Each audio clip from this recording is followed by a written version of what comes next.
नमस्कार, मैं दौलत शर्मा और आप देख रहे हैं यूआईपी न्यूज। वोट बड़ी चोट करते हैं, जब कम पड़े तब भी और ज्यादा पड़े तब भी। लोकसभा चुनाव के 5 चरण हो चुके हैं।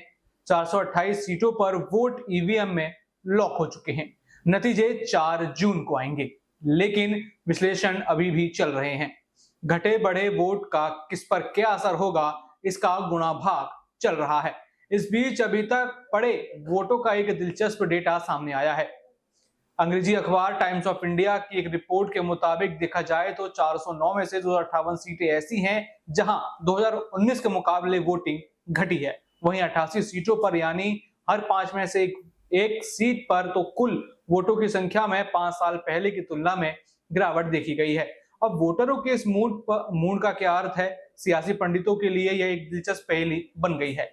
ऐसा नहीं है कि किसी एक या 2-3 राज्यों में किन्हीं सीटों पर वोटिंग परसेंटेज घटा है। लगभग हर राज्य की सीटों पर कम वोटिंग प्रतिशत की दर देखने को मिली है। कुछ हैरान करने वाली भी है।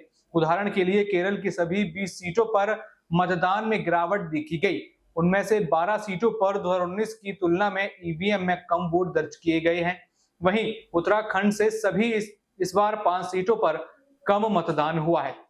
हिंदी भाषी राज्यों में भी थोड़ा अलग ट्रेंड देखने को मिला है। बता दें, राजस्थान और तमिलनाडु का भी कुछ यही हाल है। यहाँ लगभग आधी सीटों पर मतदाताओं की पूर्ण संख्या में गिरावट देखी गई और इन राज्यों में लगभग 90% सीटों पर कम मतदान दर्ज किया गया। यूपी और मध्य प्रदेश में भी 3/4 सीटों पर कम मतदान हुआ, लेकिन इन हिंदी भाषी राज्यों में केवल 1/3 सीटों पर 2019 की तुलना में कम वोट दर्ज किए गए। ये थोड़ी राहत की बात है। गुजरात, महाराष्ट्र के वोटर अभी काफी पीछे हैं। गुजरात में 25% सीटों पर साल 2019 में कम वोट पड़े हैं। गुजरात में करीब 1/4 सीटों पर कम वोट पड़े। इसी तरह बिहार में 24 में 21 सीटों पर 19 की तुलना में कम मतदान हुआ, लेकिन केवल 1 वोटों की पूर्ण संख्या में गिरावट देखी गई। महाराष्ट्र में 48 में से 20 सीटों पर कम मतदान हुआ, लेकिन केवल 6 सीटों पर मतदान के दिन कम लोग वोट देने आए। दिलचस्प बात यह है कि देश भर में जिन 409 सीटों का विश्लेषण किया जा रहा है, उनमें से 6 सीटों पर 2019 की तुलना में कम मतदाता थे। उनमें से 5 महाराष्ट्र में भी थी और पुणे और मुंबई दक्षिण में भी शामिल थे।